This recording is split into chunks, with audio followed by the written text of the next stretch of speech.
You are now listening to Out of the Blank.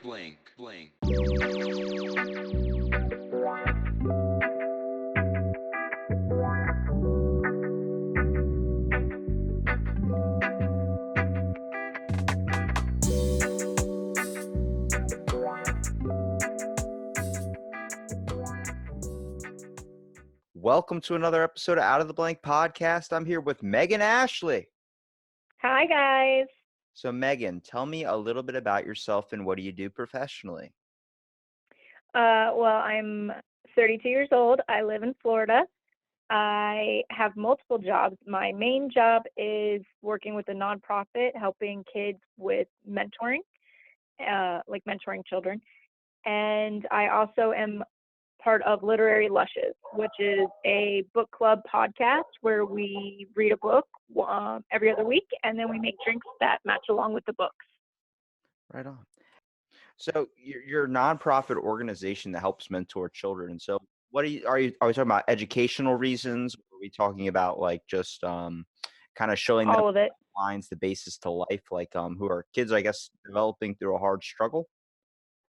Yeah, it's actually we have like three different programs. We have the school-based one, which is helping kids who need help learning to read.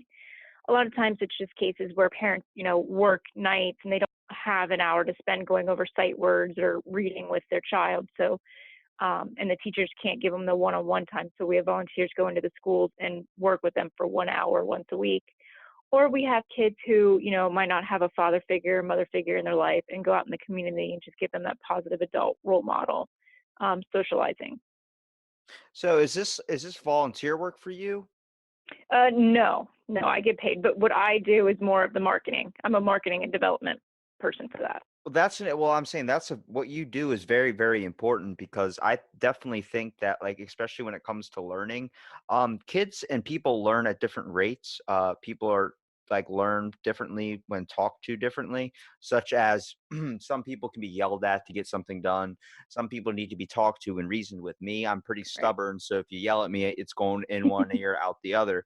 But the education system is something I have it really gave up on me when I was little. So when I look at it now that I'm older, I try and come at it from so many improvement sides and trying to see what Mhm. the benefit to at least taking individual time with children. Because I mean, much like most kids, school is just a boring place that we are forced to go to. But Oh, absolutely. once you're out of that kind of situation and you're out on your own, you don't have school anymore, you realize that you're looking at it from a fresh set of eyes where it's so much of a benefit. I mean, I don't know how many times I was kicked out of class. The teacher just gave up on me. I was put in what they called enrichment classes or alternative education with either the bad kids Hmm. or the people that were mentally slower, not special, like mentally challenged or Right. anything, but were just really slow readers, people that seemed like they were holding back the rest of the group.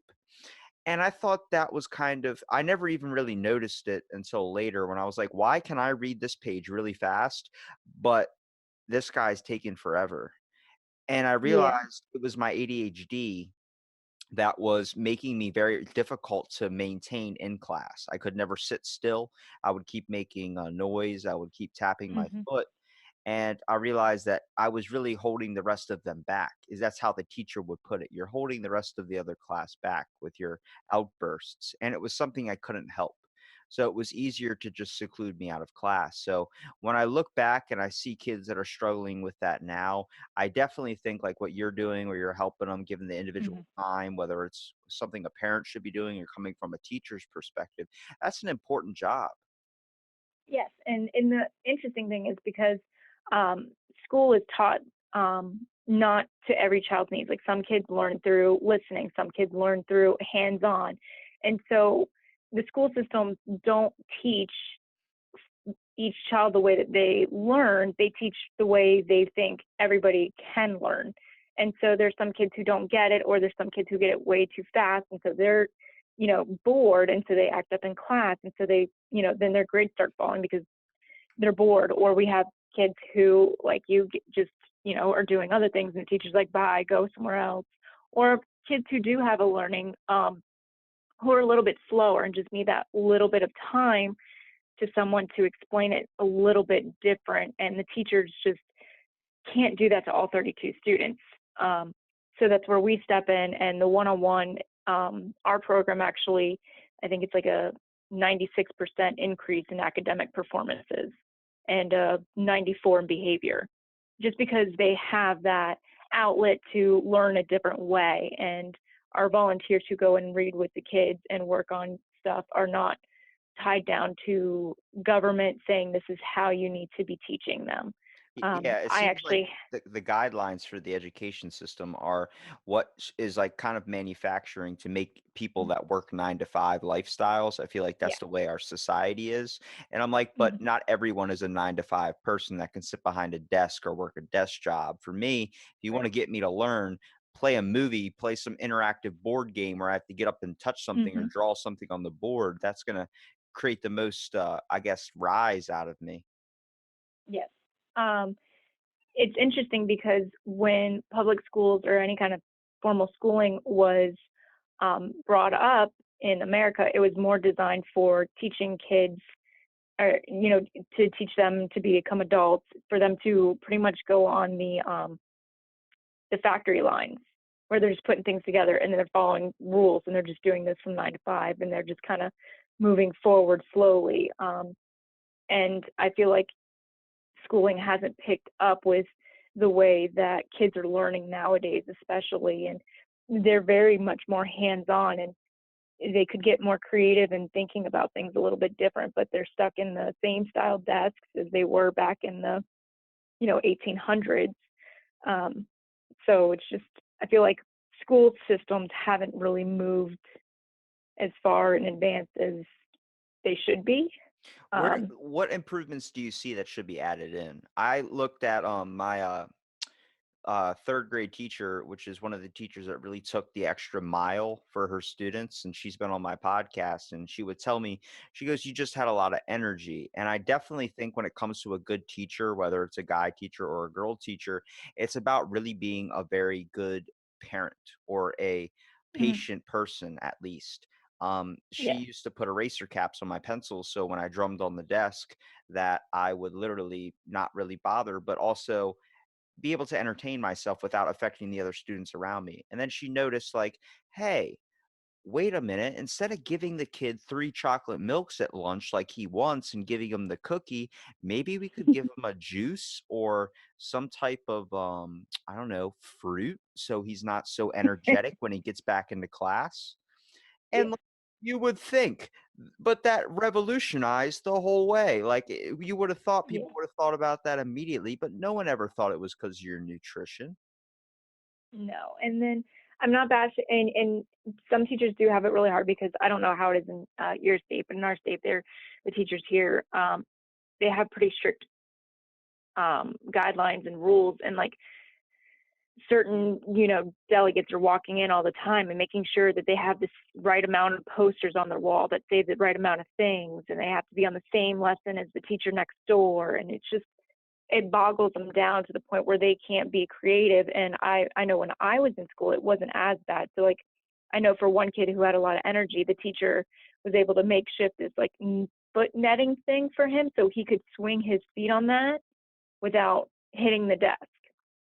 Or he could be keep moving his legs and it wouldn't bother anyone. And she put him in the back of the class, not as a punishment, so, but more as like, if you need to stand up, you can stand up Yeah, and listen. that makes sense. It was always, I thought this was a really weird concept in our school, but they started creating these energy drinks that were supposed to be like natural energy drinks. They're called switches, but they were flavored, like, one was like, "Oh, this is green apple, this is watermelon." So kids would just spend $1 and get this, like, it was basically carbonation like soda, but I guess it was like the placebo effect where you think you're getting an energy drink, and all Mm, these kids started buying them, and then when they got back to class, nobody was paying attention. I mean, yeah. everybody was, like, drawing on stuff, going off, like, the teacher was like, "What just happened?" And I'm like, you literally just gave like a sugar pill to a bunch of kids and expect them not to go crazy. Yeah. So some of my, brilliant ideas that, take it or leave it. I'm not a teacher expert by any means or teaching kids. but there are a few things that I've noticed just in my position with my agency, and I used to be a case manager where I would actually get to see the kids every day. Um, but giving them pretty much like testing them every year, but not like testing them to see how much they know, but how do they learn, and split the kids into different classes based on that. So if you're someone who can hear something, a lecture, and you're able to test better that way, then you'd be in one class. And then if you were Oh. another kind of kid who, had to read it and hear it at the same time, you would be in a separate class. If you were someone who literally had to hold the letter A while making the ah sound, then you would be in a different class. I think I The remember kinetic learning. I did a paper on that. It was ways of learning. There are visual Mhm. learners, there's Mhm. kind of Auditorial. auditorial. There's one like it's like all about like the because people are different in their ways of Mhm. thinking and their way their brain processes. A lot like for me, I'm a very kind of need to be doing projects, need to be a very Right. visual learner. You need to be showing me what is happening, except with math, you could write that down. You could tell me station A and station B. You could take me to station A and station B. I still do not know whether train, whatever, is going to get there at whatever mile per hour. I will never know that problem. I'm sorry. And then once you added X's and Y's and numbers and other letters into the math problem, that's it. I was like, I just learned addition. Now you're telling me we got to learn calculus? Butters. It's like, hey man, Robbie, we're in high school now. You just learned addition. Good job. But now we got to get you onto some algebra, some really tough numeral shit that some devil person invented because they wanted to make life more difficult. And I'm just sitting there like, I get what you're saying, but I don't. Yeah, and that's the other problem is they feel like everybody needs to have the same level of everything. And I believe that I don't know if you're familiar with this, but from kindergarten to third grade, you're learning to read. After that point, you are reading to learn. So if you really don't know how to read by third grade, you're going to struggle learning things because after third grade, they're not teaching you how to read anymore. They're teaching you by you reading things. So, What was really difficult, I think, for me as a person, I mean, I don't know, it's probably the same for you. I was a really good reader. I mean, I was reading Harry Potter books by the time I was in fourth grade. But the problem was I was so hyper that my mhm, brain couldn't comprehend staying on one page for longer. Like once I start reading a book, I find my mind traveling elsewhere, not to the right. escapism of a book. Like you know how like if you read a certain poem or a certain tale, your mind can conceptualize what you're reading and put it into your head like a movie. Well, for me, I was reading a Harry Potter book, and the next thing you know, I'm thinking like, "Yo, what am I going to do when I get home? Wait a minute. It takes me exactly 30 minutes to get home from the bus stop. How much time does that give me to play video games tonight if I do not do my homework?" And I'm Mhm, like, I'm having thoughts like that. But nobody understands that because I try and explain it right. to someone. They just look at you like, maybe you're just mental. And I'm like, I probably am. No, no, no. I completely get it. So then that would be um, just for shits and giggles.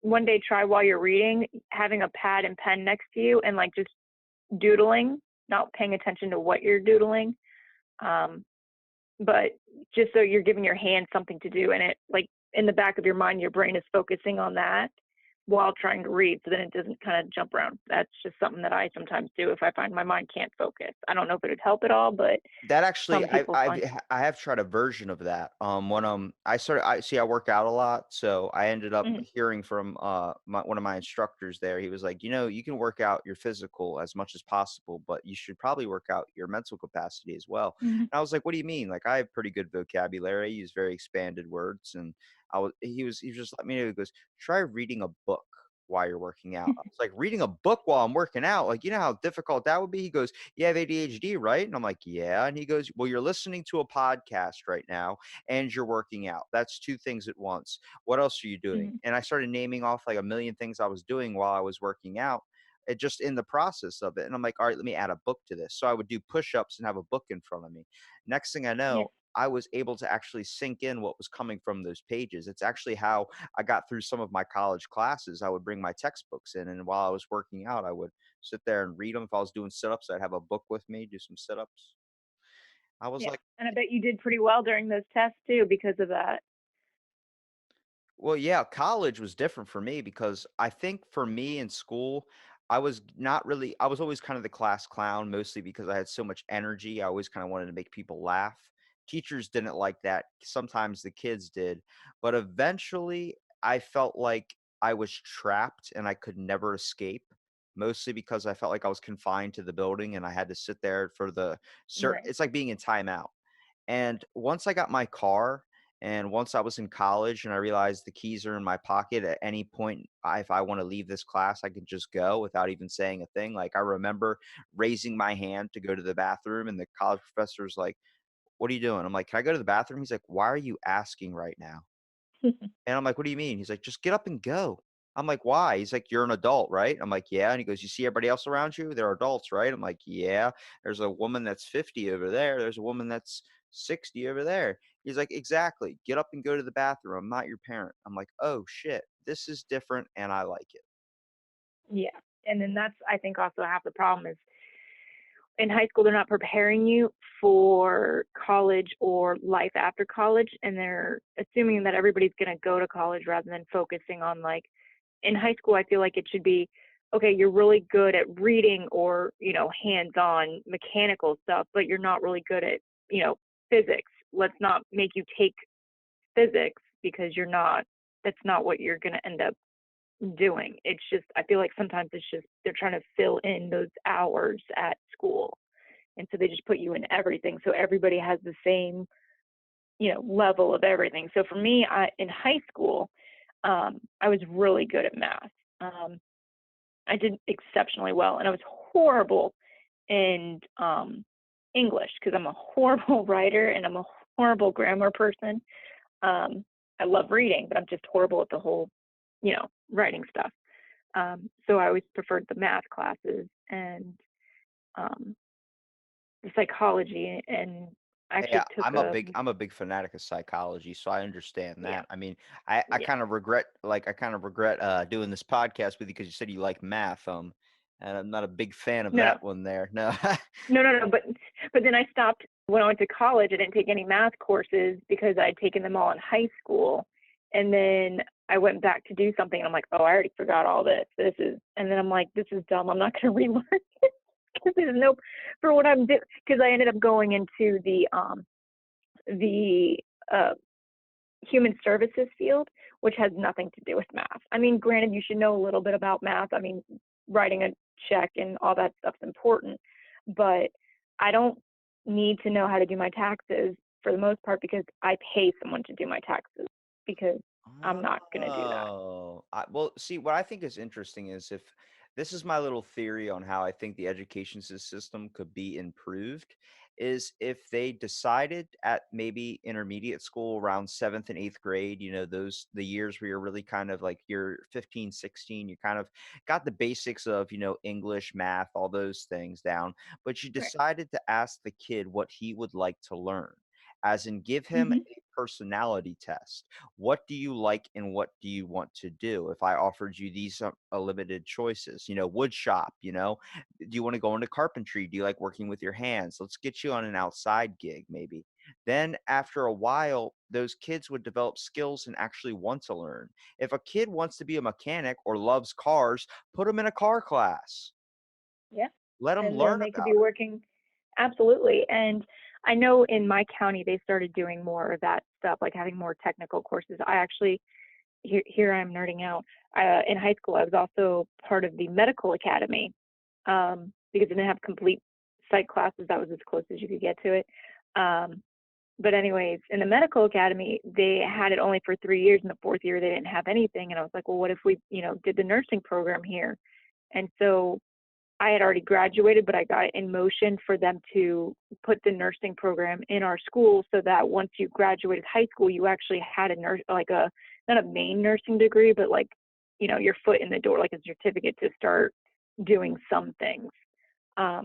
Which I was kind of mad that I wasn't there for that, but it doesn't matter because I probably wouldn't have been able to handle nursing stuff. But um, having more technical courses in school, I think in high school would be amazing.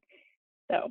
Yeah, there's my little Do you fun think rant. do you think like cuz for me I had vocational school. I don't know if you know what that is, but it's basically Yes. like half the day you get to go to a whole nother school and it was like a field trip. It was like when you got Hmm. that right to go there, it was like the golden ticket for Charlie and the Chocolate Factory. Like I was like, "Holy shit, this is going to be the best thing in the world. I get to do something completely different at a whole new school." And I go to this place and of course I had the basic like history class, but then I found HVAC. I took that so I didn't have to take Spanish, which really was a regret in my opinion because I work at a hotel now and it seems like I need to know Spanish just to be able to work with some of the people I work with. And yeah, it sucked. I should have probably taken that. It's very beneficial to learn another language, but I took HVAC and I had a great time and I met one of my best friends doing that class. And it was a whole different experience. Like we literally built a snow cone machine. Like we had an old one that was broken down. We built it and the teacher brought in supplies to for us to have snow cones.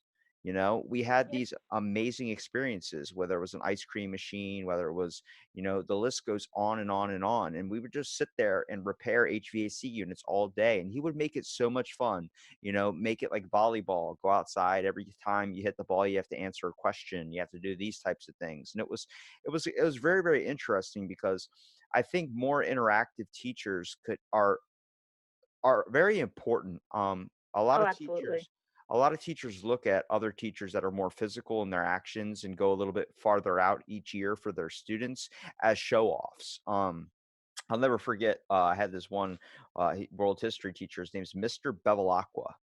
This motherfucker looked like Brad Pitt. I swear to you. I gave him a compliment every time I walked in. I'm like, "Look, I ain't gay, but you look like Brad Pitt, bro." And he's like, he's like, "Oh, thanks, man. Thanks, Robbie." He's always really nice, young guy. And I'll never forget. My birthday is New Year's Eve, so Oh, we come back to school after that break, and so it's like January 3rd or something. And we come in and he's like, I'm gonna have to change up our system of learning, guys. I'm sorry, but the principal came down on me and I can't teach you the fun way I want to teach you anymore. And we're like, what? And he set up our desks like lined, like one side on the right and the other side on the left. So you're facing another kid. So it's basically looking into like this like giant square in the middle where he would just step in, kind of like a lecture room, right. and he has this giant packet of over 600 pages on our desk. And he goes, "This is everything we're going to learn for the rest of the year. And we're going to Oh, go through a couple pages every single day, and we're going to narrow this thing down for the rest of the year. So I hope you guys have fun with it." And we're just sitting there like, "Damn, that sucks." And he goes, "All right, start with page one. I want you to take page one, and I want you to grab it, rip it off, and crumble it up into a ball on your desk." We're all like, "What the fuck is he talking about?" And then we take it, rip it up, crumble it up into a ball and on the desk. And he made us do it for like the next 50 pages until we had all these little stuff on our desk. And then he goes, "Now we're in a battle zone. Everybody paper fight." And then we're all throwing these paper balls that we crumble up on our desk all at each other. People are getting pegged in the face. It's like dodgeball. We're all getting intense, like crawling under the desk, like going crazy. I mean, we're not kids. We're like 16, 17 years right. old. So we got some strength to us. Okay. I remember I beamed a kid in the face with this paper ball. I was like, "Hey, remember when you took my lunch money, motherfucker?" And tossed that sucker. But he after we're out of paper, we're all like pumped up adrenaline. It was like 10 minutes of this. He goes, "Guys, stop. Do you know what you guys just did?" And we're like, "What?" He goes, "This is like battling in the trenches." And then he named a specific war that we were learning about. And then that's where the learning process took off. And we got Right. situated back in our seats. And it was so different after that because we were really, really hooked onto what we were learning after that because it felt like we were in it at the time. We were having our own little battle. Right. Yeah, I have quite a few teachers like that. I didn't take AP physics. I wasn't that much of a nerd, but our teacher was so awesome. She for the AP physics kids, they actually made a hovercraft. A And they wrote it hovercraft. out in the middle of the yeah, like a little that comes off the ground, and they sat there and they wrote it around the courtyard um, out of stuff. It was pretty cool. Um, yeah, so we had just a bunch of different teachers like that, and I was lucky enough to have those teachers. My sister, unfortunately, wasn't because she wasn't passing the standardized test that they have here in Florida. See, So when you don't do that's that, that's what I they don't yeah, like. I do not like I'm sorry to cut you off, but I hate that there's a test out there that is supposed to put you in a certain grade point average or a certain percentage Hmm. that's a pass or fail type thing. And then next thing you know, your whole rest of your classes are lined up because you Hmm. failed so low on a test that now your classes are lined up to where you're basically in everything that is like the basic fundamentals. You're like, I know this stuff. I just couldn't do it on a test. Yep, that's exactly what happened to my sister, and which, by the way, she's a teacher now, which is ironic. Um, but because she wanted to help kids that were like her, she's like, listen, I knew the stuff forward and backwards, and then all my electives got made into reading classes. And she's like, my problem was that I'm not a good test taker. And she also has like that super auditory thing to where when she hears people like scratching pencils on the desk, she can't concentrate, Oh, or the she would clicking hate of a me. clock, or She, the clicking of a clock. So oh she didn't. That's why. So then I think when she got to college, they finally started giving her the noise cancellation headphones when she would man. test. I think it was a Um, big difference when, like, the cell phones finally were coming out, I guess, towards, like, my middle school and high school years, and the teacher would let you put in headphones and, like, read or something, because I felt mm, myself more tuned in with that, like, it was something my brain could kinda keep track on at the same time read. right. Also finding something you're particularly interested in, like, I don't know why the hell they thought the Dewey Decimal System was gonna be so important because I never use it ever in my everyday life, but I remember I found a bunch of really good books, like from the Greek mythology is one of my favorite topics. So Mine too. I was reading all of Percy Jackson's series. I love all that whole culture, which we're definitely now going to talk about now that I find you're interested in it. But then I found books that kind of helped me understand a little bit more of mental disabilities. It was a fiction book about a brother whose his little brother was completely in a wheelchair and like I mean just on the spectrum as far as you can go. Hmm. And it wasn't responsive to anything, and it was all from the brother's point of view, and I have an older brother, so it was very connective to me, seeing the older brother's version of, like, the child, not really liking his little brother because of all the stuff he's putting his family through. It's just how they have to take care of him every single day, change his diaper and stuff, and then he Right. really, like, kind of he was like, "I it doesn't matter, though, you're my brother, and if anybody ever touches you, that is it." And I thought that was really cool perspective. And then you got to read the spinoff of that book. And it was from the brother's perspective, the one who was I mentally love when they do challenged. that. And that dude was like Stephen Hawking smart, but he couldn't express it. And that literally broke me. I was like, oh my God. So like I said, when it comes to books, like I didn't really get a fascination with reading until I was older, mostly because it takes a lot of time and it seems like I can never get myself in the situation to do that. But once I hopped into college classes and we started doing what was it? I think it was literature, advanced literature, which is like a lot of poetry, basic in English one, which is novelistic writing. And I remember I was taking those, and I discovered one of my all-time favorite poems by Robert Hayden Frost, called "Those Winter Sundays." And the amount of imagery my brain was expressing while reading that, I actually found a fascination with poetry. That's interesting. Yeah. I always liked books, but it was funny because my mom told me that I actually had a reading problem when I was in first grade and kindergarten, and I had no clue because like I loved reading. She's like, "That's so funny that you love reading because you had such a problem." I'm like, "Wait, what?"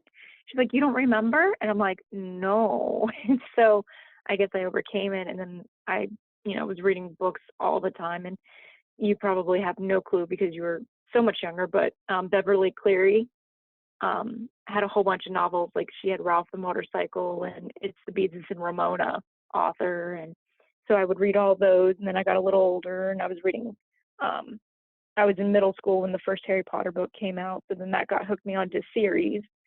And then when I was in high school, I was reading a lot more advanced books like To Kill a Mockingbird, Scarlet Letter, while still reading my Harry Potters because I think that finished when I was in high school. Um, totally read the last one in one day. I was impressed with that. And then in college, I loved reading, and then after college, I just hadn't had a lot of time to do reading. I was in a book club and I still didn't find a lot of time. And then uh, Samantha, my partner with the literary Lushes, came to me. She's like, "How do you feel about doing a podcast about reading?" And I was like, "Okay, sure." And so it's been a fun challenge for me to try to read a book every week. Now, did So, you do this because it was a good way for you guys to stay connected too? Because I find that a lot with podcasting. Usually like when you still want to be in contact, like especially like brother and brother podcasts or sister podcasts or just family podcasts in general, or even really good friends who do podcasts, they want to find a way that they can still connect and be a part of each other's lives, but without the kind of the draining of, going over and asking like, hey, you want to hang out and just doing nothing. This kind of gives you something to do and also a way to connect and still stay relevant in each other's lives. oh, no, and in fact, it's interesting because I met Samantha. It's a small town, but not really small. Through her current boyfriend. They were at a housewarming party for another mutual friend of ours, and then I invited her to my Halloween party, and I go all out for my Halloween parties, like ridiculously all out. And so she showed up, and we hit it off. And then another time we hung out, and then she came over and hung out for my. So I mean, I think we only hung out like a handful of times before we said let's do podcasting together. Um, but we had such a connection that we became instant friends, but not the kind of friends that needed to see each other all the time to have fun. Yeah, And then, that's like how it is with my buddy. We were just talking today and I looked, I was like, when's because we talk through Snapchat now. It's no longer hmm texting, it's Snapchat. So, I looked last time I messaged him was like 8 days ago and I was like, are you okay? He's like, yeah, are you okay? I'm like, yeah. And he goes, all right, cool. And then that was it. I was like, we're still best friends, but somehow like I don't know. We don't, he doesn't like podcasting, so we can never podcast. And this is a lot of what I do when I get off work and stuff. Cause I'm a big kind of like save my money guy, so I don't want ever want to go out anywhere like to the movies or anything. And he's a big car guy, so he just sits out and works on his car all the time. So it's like we have two different personalities, but we're so connected too. Because when we get in a room, we could just literally hang out for hours and no good. I mean, it's all good conversation, but we don't remember half of the stuff we say. yeah, and it's funny because when you start getting older, when you get to about my age in their 30s, and all your friends start having families, getting married, and then some of them having kids, and then they're hanging out with their significant others' friends, and you tend to not talk to your friends as often, but when you get to see each other, it's like, oh, it's all great. And I've been really grateful that Samantha and I've been hanging out a lot more because of the podcasting. And she's been a really great partner in this because she's been handling a lot of it. Um, That's what I was saying though. It's a good way for you guys to still stay connected. Like you guys are oh, always yeah. friends, but the podcast gives you like now you're like, oh, we got to produce this episode so our listeners hmm can hear. Like now it's giving you something to stay connected and hang out. Because I think the problem that I've really started to notice, like I'm in my 20s, so I mean, you're in your 30s. You talked about when you're seeing people that that you graduated with, all these people like you're all in your 30s having kids. People are in their 20s having kids right now. I have like 4 friends that already are Oh, yeah. dads, and it's a little bit strange because 'cause they're like, "Man, like, it's hard dealing with my kid, man. I don't have any time to do anything." I'm like, "Dude, but I always see you on Xbox. Like, how are you like, I don't understand what you're saying." And, it's funny because like I was saying before, it's podcasting turns into an event kind of, but it starts Yeah. off like, let's try this out as a hangout.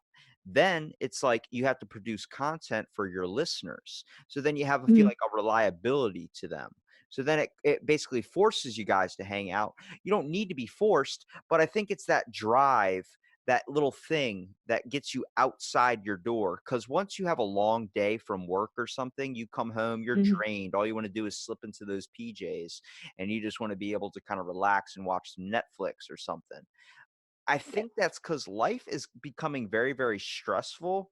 It's always been kind of stressful, but we're not problem solving effectively as people anymore. We're not really dealing with our problems. We tend to just push it down or gloss over it, or we're not communicating effectively, I should say, because back in the day when you had a long day and you really needed to talk to somebody, your friend was there.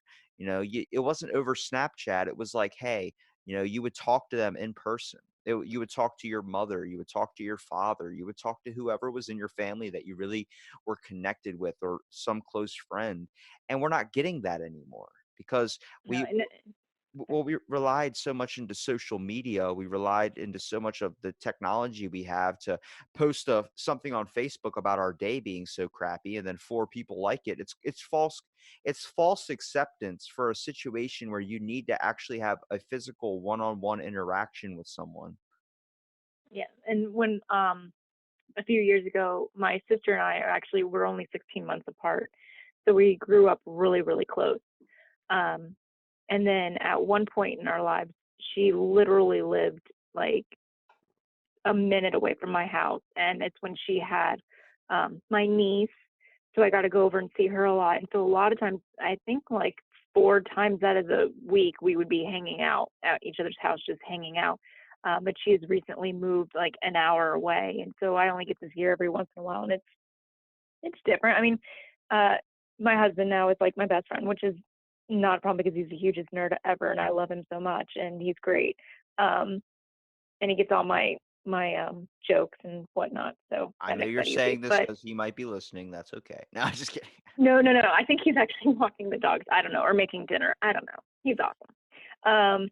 But sometimes when you get to hang out with your friends, it's really nice. And as you get older and things get, like you said, you work and you work and you work, and then you find you have like obligations, and then you're like, your friend's kid is turning 8 years old, so you have that weekend where you got to go to that, and then now you have this other thing. And I'm currently in the process of building a home. And when I say building a home, I mean my husband, his brother, and I are like literally building the home. We put the frame up. We did a lot of it. There's like probably only a few things we didn't do, like the plumbing and the electric wiring. Um, so we've been busy doing that every weekend. And then I just saw another friend of mine, and I'm like, man, I haven't seen you in forever. And I'm like, what have I been doing? Oh yeah, every weekend I'm at the house. Like that's what I've been doing. Or I'm out podcasting, or I'm, at work and we have an event, and so I have to go to that. And so, but it's nice to have those strong friendships that you make when you're younger, so that when you do get to see each other and it's just you guys hanging out, um, it's like you pick up right where you left off. And in my home that we're building, we actually made 3 bars. So I call it the entertainer home because I like entertaining people. And so they'll come over and we'll have definitely plenty of spots for hanging out and drinking and playing games and whatnot. So Either you call it the entertainer home or an alcoholic problem. No, I'm just kidding. It's see, it's funny you could because have non-alcohol. that's true. I guess you could be serving Capri Suns at the bar. I'm sorry. Exactly. I made a justification. I'm sorry. Look, it's like the game Sims. I was in love with that game as a kid, and I still play that game now. I mean, it's fun because like you get to experience. Like I'm an adult, I can go do what I want, I guess. But it's like experiencing a life, and it's like so much things all in one. Mostly like when I was a kid, it was like okay, I couldn't drive yet, couldn't do any of these things, but I could create this game or this simulation where I could create a person that could be an adult that could do the things I want to do. And I ended up finding like while I play the game, it's like I'm sitting there playing it and I get bored and I'm like, why am I getting bored so easily now? And I realize these are all the things I can be doing if I want to be doing them. You know, I can why is my sim reading a book? I can just do that on my own. You know, why is he getting his charisma skill up? Why could he be doing that on my own? You know, I'm not very good at talking to people. I can learn how to start talking to people again. And eventually, you know, it leads into something. And it's like that's when you see around when you hit your 20s, when you're like 21, 22, and it's so up there from there, it's where people start to drink. Mostly because when you start to drink, it creates a place you have to go if you're not buying alcohol and going back to your house. You're going to a bar, and that creates an event that you and your friends can go and hang out with. That's why a lot of people in my area drink. We live in a summer town, tourist Mm. attraction basically. So there's bars on every corner, and I see so many like one kid at my work was talking about it today. He's like 27. He goes, "Yeah, it's not even fun to go to the bar right now." I'm like, "Why?" He goes, "Because there's nobody there." It's like there's no friends there. It's like we try and get everyone to hang out, but that's only on certain nights when people aren't working. And it's like back in summertime, we just go there and there'd be all types of people there. It was amazing social interaction. And I'm just Yeah. sitting there like, yeah, it gives you a reliance, like same thing a podcast can do, it can be just as addictive to be doing podcasting. I mean, it's so much fun once you start, you get to see something you create grow and grow and grow. And whether you want to pull something out of it or you just want to have a good time with friends, it's all meant for that. I'm 100% of an advocate when it comes to people starting their own podcast because I Yeah. think it's a form of therapy. It's a form of relaxation from a stressful day where a lot of people are not realizing how stressful it actually is. I mean, every day from when you hit a red light, when you have to slam on your brakes a little bit, when you have to, drive around some person that's going slow in traffic, or you have to do something, you're a little bit late to work, you have to go out and get groceries. These are all what I call stress fractures. It basically compiles onto your like psyche, your ego, your mind in so many ways, but we don't understand it. We don't really realize it's happening. So when we get home and we're exhausted or we're drained out, it's because you haven't taken the time to address the problem that happened throughout the day. It doesn't have to be an immediate one like your car broke down, you had to walk 10 miles, but it's just those little slight things that can actually end up piling on top of you so much that you do end up shattering and you have no way of getting yourself or putting yourself back together. Yeah. It's just crazy. And the podcast for me actually helped me be more creative. For us, for our podcast, we sometimes will try to do themes, and like for Halloween, we had the whole zombie thing. So we dressed up like zombies, and our drinks that go along with it. We do the video drink tutorial, and then we go into the reading part of it on the podcast part of it. And um, we have lots of bloopers because we just are laughing a lot. I think there was only one book that was really serious, and we were trying not too much to joke around because it wasn't like a joking matter, and we felt kind of weird trying to joke about it.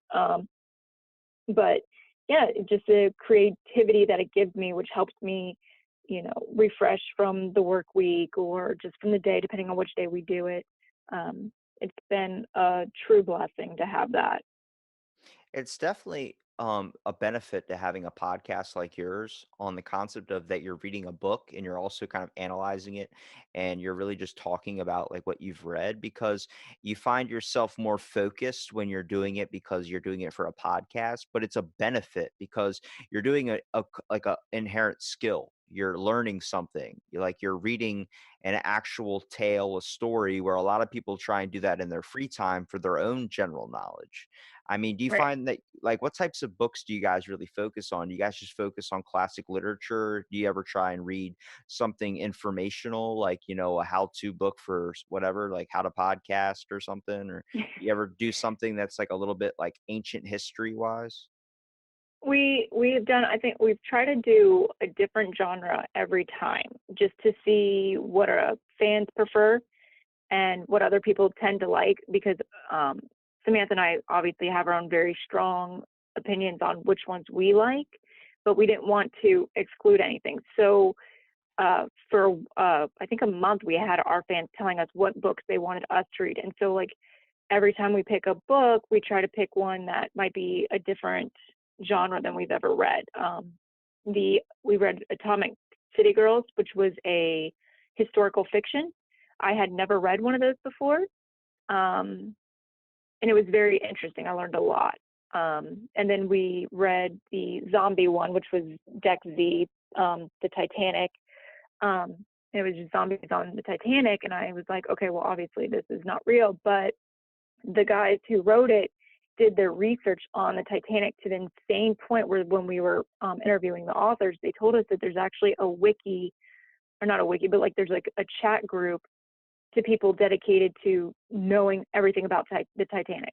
Like they could tell you what floor, if you said, I made this amount of money, they would tell you what floor you would have been on and what you would have worn and what, on that floor's dining room table, which way the forks were facing and what kind of forks they were and what the design was. Like they knew every little detail. And so we learned things. And then the last book we just read, I learned about a lot of different kind of insects. And I was like, oh, I didn't know that. So I feel like I'm learning a lot, and we do pick different books. I don't think we've done a young adult just yet. I think that's coming up.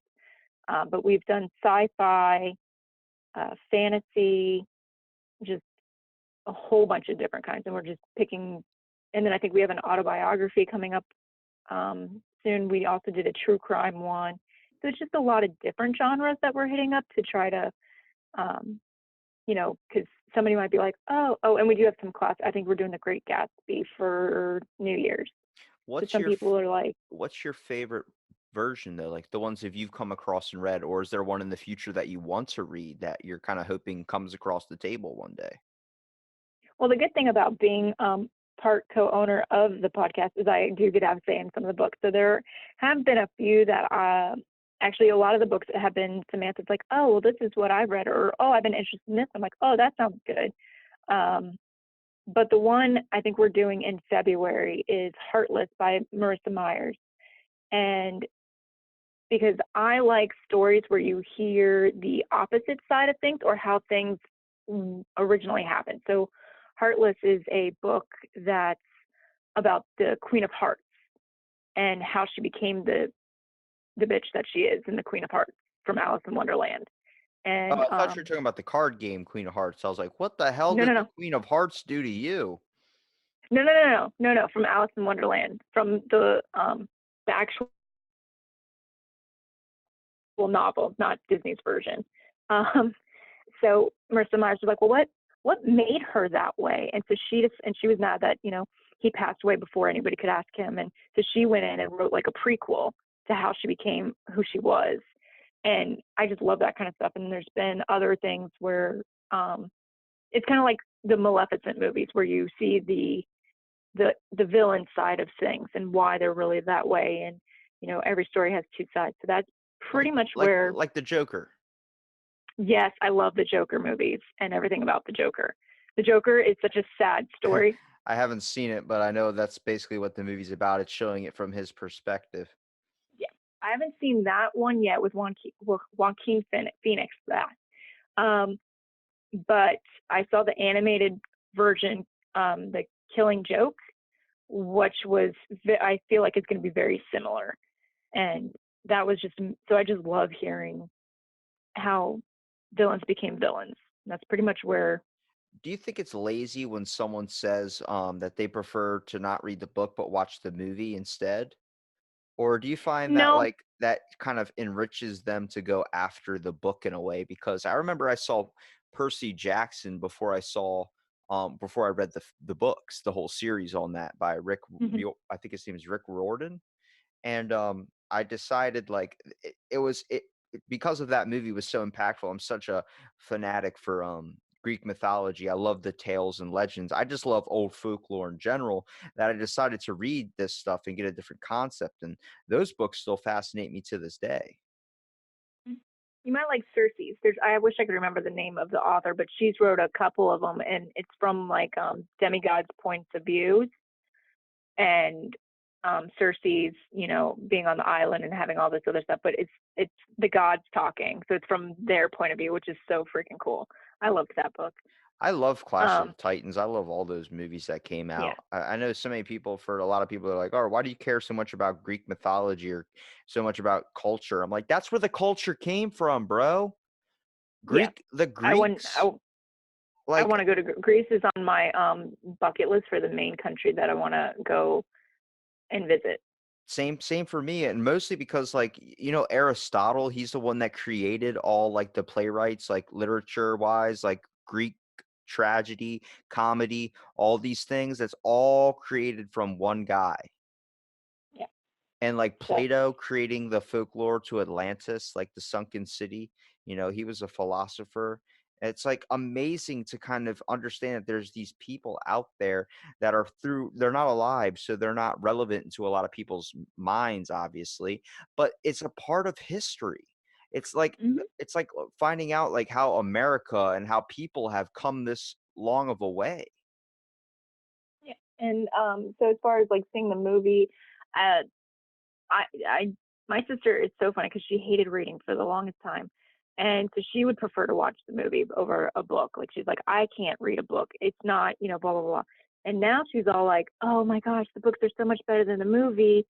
And she used to yell at me when I used to say that, or I'd be sitting in the movies and something would happen. I think it's during the Harry Potter movies, and there was, I mean, for the most part, they were pretty spot on. But I think it was the sixth movie, they like cut a lot of stuff out, and I was just like, ugh. And my sister's like, oh my god, I get it, the book was better. And then we went and saw uh, what's the one? Oh my goodness, with Jennifer Lawrence. Jennifer Oh my goodness, Lawrence. yeah, she was a. Hunger It was like Games? a. Yeah, that's the one. Thank you. Sorry, my mind went completely blank on that. My sister loved the Hunger Game books, and then when the movie came out, I remember her looking at me. She's, they left out this part, and I just like, I think I had to get up and leave because I was just laughing so hard because of the 180 she did on. Now that she's like, well, the book was better. But I understand that some people, for certain movies, like I love the Lord of the Ring movies, but I really could not get through that book Yeah, just because it. I think even the movies are a little much, to be honest. I fell asleep through so like I was kind of young when I watched them, so it was like they were on halfway through. I was watching it, and then like I would fall asleep or something, or I would like not Yeah. be paying attention. Then I look back, and like next thing they have a ring, then they lose the ring, then someone eats the ring, and then I'm like, what's going on with the ring? Like I don't even understand the ring. So yeah. So for some people, I get the movie is um, the better way to go, and it's not lazy. Like, because for me, if there's too many character names, I get confused. Game of Thrones, I never would have made it through that series. I Too many have names. never seen Like, an episode. Too much for me. When someone starts yeah, crying after a season ends, I realize that's not a problem I need in my life right now. yeah. So then when we would watch the show, and I'd be talking to somebody about it, I'd be like, oh yeah, the one that's got the arm and the leg, or that does this or that, and then they're like, you mean this person? I'm like, yeah, sure, okay. And then so like my husband got used to me just calling them by characteristic names, and then so I'm like, in the book I would have been lost. I'm like, there's no way. So for me, if there's a lot of characters, I'm better off going with the movie or the TV show than the book. That makes sense. I mean, So I think when it comes to really in kind of seeing both sides of the like kind of the spectrum in a way, like seeing the movie and then reading the book, it'll give you two sides to the story. You know what I mean? You'll find key yeah. differences like such as what's there's this movie, oh god, wish I could remember it. It was an alien or not was a movie, it was an alien book. It was called like Space Brat or something. It was like you get to be Hmm. this like alien kid, but like he was the outcast of the group, and he had like a bunch of like disorders wrong with him, but he was always like he was going to be the great one out of them all or something. Everybody picked on him, and I was a kid in school. I was like, this kid seems like he's got ADHD. Like just kids are laughing at him because he can't sit still. He can't act the way they want him to act. You get to see him go through school and stuff, and I found fascination with those books, but when I really started taking time into reading when I was in school was when I we had this enrichment class. And my teacher's like, "All right, go pick a book. Like, go to the library, just pick a book." I was looking for the biggest, like, I mean, not the thickest book, but the tallest book. So you knew there were a lot of pictures in there. And I Mhm. would get a really tall book that would be like 30 pages thick, and I would open it up and it was comic book illustrations, but they taught you Mm. folklores and legends from Greek mythology to books about Hades to books about Zeus to books about Mayan culture to books about so many different things that I felt my mind was like that's where I started getting in love with folklore. Like where I learned that the Mayans, they used to play games, soccer games, and they would use the cut off head of one of the deceased opponents or one of the deceased Hmm. members of like their army tribes. And then learning about like they had this giant dragon that was basically doing what God does as creating people out of clay and breathing fire on top of them and forming them into people. Then learning about Egyptian culture when it comes to being judged. You get to see a bunch of Mhm. drawings of like or comic book characters walking up to this giant gateway and this dude holding this pendulum that would side either left or right for good and bad. And I was sitting there like, Mhm. what is this? And I decided to look it up even further and found my mind going deep where now I went to school for psychology. I feel like I want to go for philosophy. Yeah, I don't know if I could. I was very interested in all the mythologies and stuff, but philosophy was just a little far for me. I took an art philosophy class once, and I think it was art philosophy, and I about lost my mind because they're like, "Well, what is art? Is it chair art? Is it this? Is a Oh, piece you of mean driftwood art?" you took art history? No, I did take art history, but no art philosophy, where they were trying to figure out what is art and what isn't art, and who decides what art is I think and the impact it makes. And I I was like, "Oh my god, this is too much for me. I'm leaving." My teacher gave me that question. He was like, he was actually one of my college teachers, and he was very, very beneficial to how I looked at art because he used it in a psychology standpoint. He goes, I'm going to give you this paper that you're going to have to write on these two pieces of art, and I want you to use the form of psychoanalysis, which is analyzing and trying to find the deep interpretation, but also think of all the perspectives behind it. Like, is it an environmental influence? Is it something like a bonding thing inside of somebody that they can it's like looking at a cloud, when two people see one cloud, but they see two completely different things. Mhm. And I One sees a found bunny and the other one sees a bear. yeah, and I started kind of doing that with art, and I started learning. He asked me the question, so what is art? And I'm like, art is whatever it means to whoever the consumer or whoever the person is that is creating it.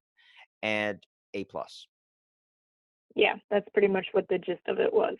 The Because whole book that we had to read, and I was like, "Oh my gosh." I definitely think creativity, anything, whether it's music, art, books, whatever, Right. writing, the list goes on and on and on. It's all about creativity, but it's all about expressing oneself in the way they feel that they need to be expressed. When you listen to a podcast, when you listen to people talk, you're hearing the creativity, but it's lacking in a regular day conversation. It's not there all the way. We give default answers instead of full contemplated, detailed answers. We're only giving the automatic default. I feel like life could be expressed in the simplest of means if we just took the time to find what we mean and say it. Yeah. That's actually one of the things in my human services class, that we learned was how to ask questions, because you could ask somebody, 100 questions and they're just yes or no's, and you're not getting a lot out of somebody. But if you ask what we call open-ended questions, you get a lot more. Um, so instead of saying, "Did so and so punch you?" And they could say no. Or, "Did so and so put their hand on your shoulder?" No. You could say, "Can you tell me where so and so, you know, or how so and so showed you affection?" I took a lot of, like I said, human services, so it was a lot focused on abuse and stuff like that. Um, or open-ended questions, like instead of saying, "Did you have a good day at school?" You can say, "Can you tell me something about you, something you learned at school and how you learned it?" Or, you know, "Can you tell me about something that made you feel really good and what happened to make you feel really good or happy?" Kind of like So a lot more rephrasing the open-ended. question in a more positive Hmm. manner. Yep. And just trying to make it to where they have to say more than, "Yeah, no, I don't know." You have to give them a little more. Um, so saying like, "Hey, what do you do?" versus, "So you're a podcast person?" "Yep." "What kind of podcast?" "One about books." Or instead of saying, "Could you tell me a little bit about your podcasting?" And then that will get someone to open up a lot more. So yeah. Yeah, getting a little bit more interested in what other people are interested in. I think I've learned to do that a little bit through my podcasting when I start talking to people. I really love it when I see their eyes light up, or whether I just hear that kind of, when you're talking to them about something and you find something they're interested in, you hear their voice kind of change a little bit. Oh You, yeah. they start Oh yeah. feeling like you're not getting like the half asleep answers. You're getting like, oh, let me tell you about this. And this is where I'm like, oh shit, it's about to get good. Yeah. And then you get done with the podcast and you look over at someone and you're like, "That was a really good interview."